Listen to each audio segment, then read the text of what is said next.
Create a screen GUI in the starter GUI folder. Then put a text box in the screen GUI. Change the size of the text box and its properties so that it fills the whole screen.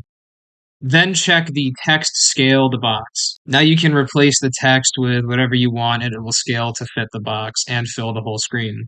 Now change the background transparency so that it's set to 1. Set the default state of the screen GUI to disabled.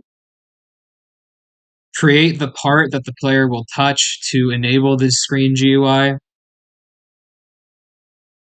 Rename the part so that it's easily distinguished from other parts in your workspace.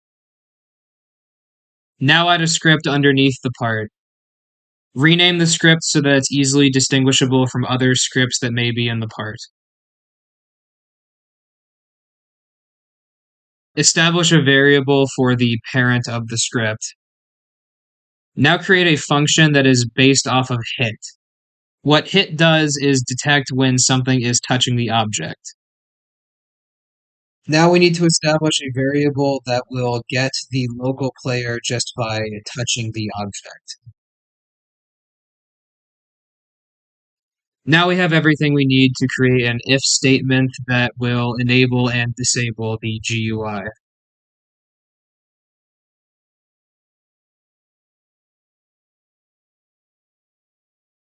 Make sure that you connect the act of actually touching the object to the function that you just made, and you're good to go.